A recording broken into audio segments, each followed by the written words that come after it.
Hello and welcome, everybody. Today, I would like to invite you to go on a journey with me through the Fantasy Age Campaign Builder's Guide by Green Ronin Publishing. I have already done a brief introduction to how to build a character for Fantasy Age. First edition. The second edition was due to be released for pre-order in February. I don't know, there must have been some change to the schedule because so far I haven't really seen any more information on that. Um, so basically, I cannot actually tell you if and when the new version comes out, and I'm not sure if they're going to release a new campaign builder's guide, but I don't think so because in the information that they have provided so far about the second edition, they do say that the second edition is 99% compatible with the first edition, that you can even use the first edition bestiary with the new version of Fantasy Age, and you need to just adjust a couple of stats. So it is my feeling that they will probably not be releasing a new campaign builder's guide. Now, what do you get if you buy this book or the PDF? Well, you get almost 130 pages chock full of really useful information. And for those of you who say too long, didn't listen, this is a clear buy this book or PDF recommendation from me, and it goes out to anyone who is a campaign builder, who is a DM, GM storyteller.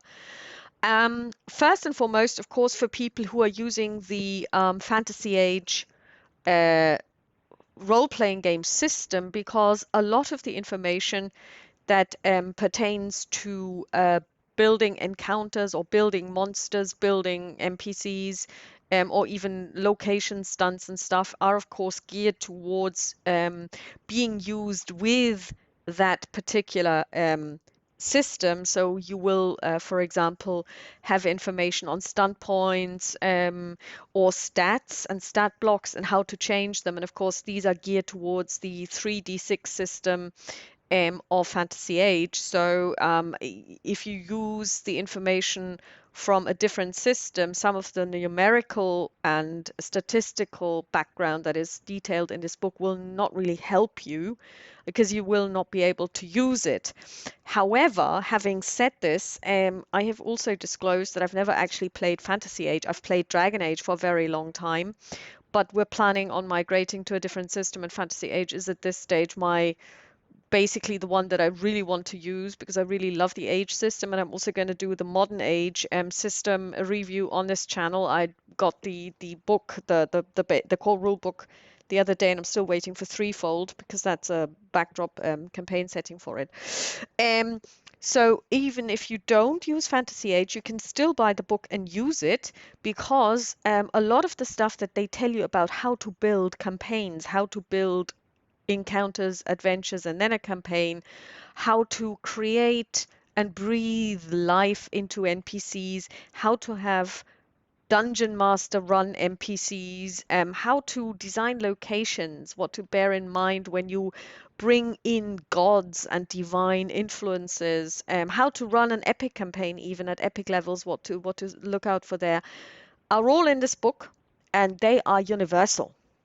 So what do you get? Well, first of all, they start out with introductions to what they call campaign frameworks. Now, campaign frameworks are basically the backdrop against which your campaign will be set. So there can be like, it could be um, maybe something like pirates, or it could be post-apocalyptic. It could be historical fantasy. So they basically explain a little bit about what different types there are and what each of these campaign frameworks has as a hallmark.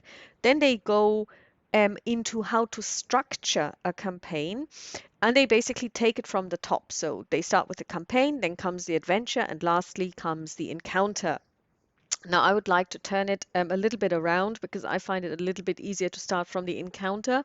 So basically, the encounter is the smallest, probably arguably the smallest unit of interaction you can have in a role-playing game. And an encounter doesn't have to be fighting something. It doesn't have to be combat. It can also be encountering an obstacle of some sort, and this obstacle could be anything. It could also be a person that you need to negotiate with.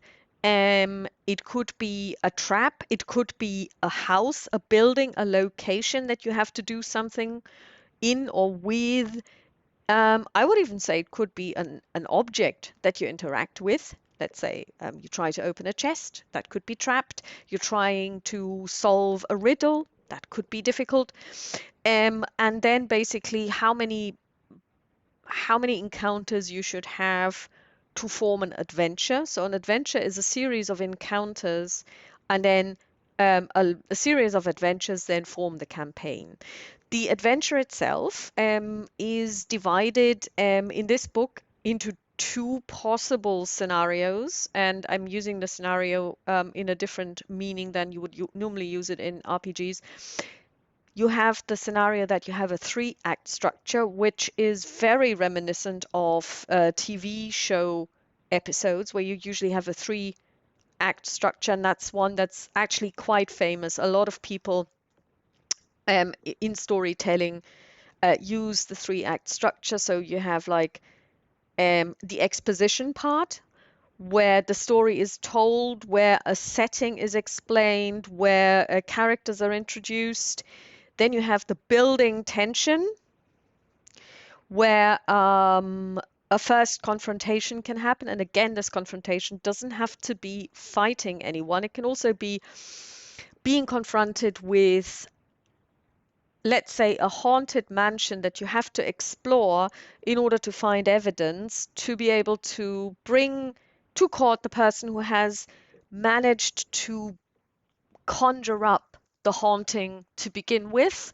Or it could be gathering allies to fight a big bad, or to bring about the downfall of the villain, or even to find allies that can help you spring somebody who's been innocently imprisoned from prison, something like that. And then you have in the final act the final confrontation, which in many fantasy RPGs, or many RPGs, as I would say, quite often involves some form of combat.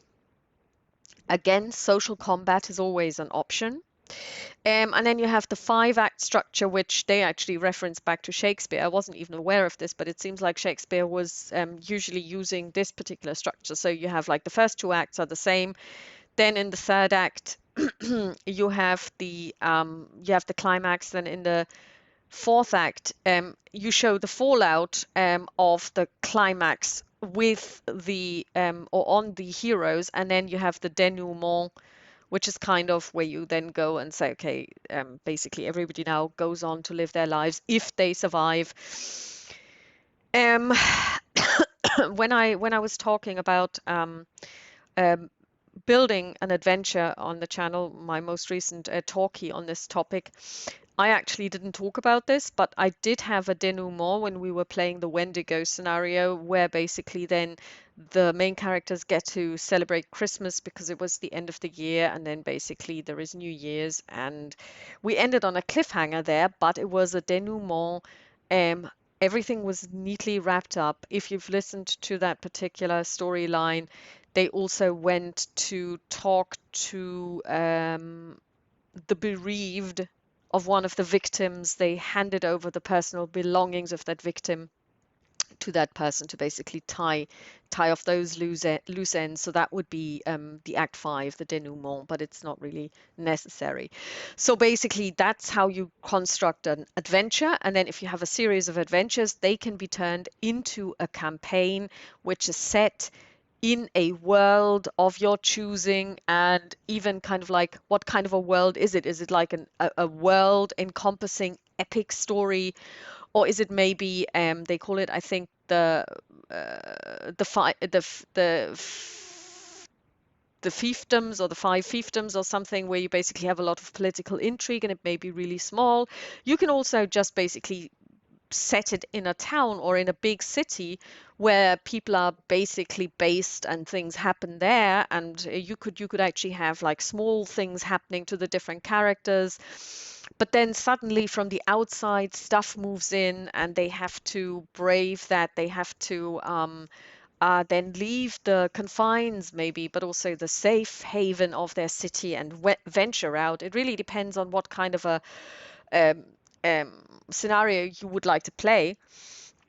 And they basically then take you through other things like, as I said, creating villains, creating henchmen, what makes a good henchman, what makes a good villain, how do you decide on the motivations, or if you want to have, for example, organizations, what kind of organizations are there? If you want to have a city, what kind of shops are there? What could you sell? And this is all rounded off with really nice tables that you can roll on to get additional information and also put together and breathe life into your campaign, into your framework, into your story that you're telling.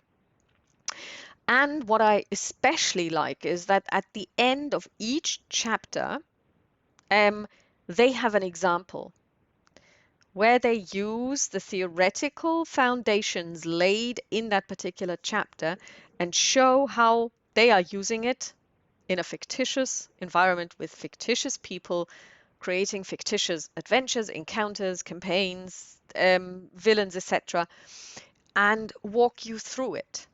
And I have to say that some of the ideas that they have are so interesting that I'm like, I would like to play this. I will borrow this. This would make such a rewarding storytelling event.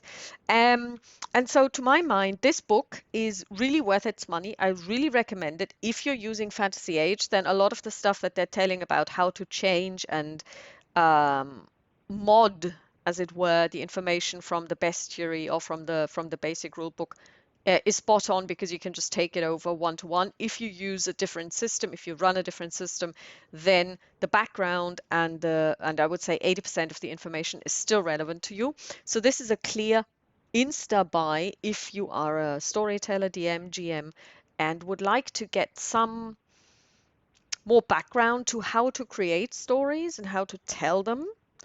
Even if you're really experienced, there will be something in it for you. And if you're a newbie, then really you should get this book. So that's Fantasy Age Campaign Builder's Guide by Green Ronin. You can get the PDF from the Green Ronin website or from Drive-Through RPG, and you can also get the book. That's all from me. Keep gaming. Have a lovely rest of the day. Bye.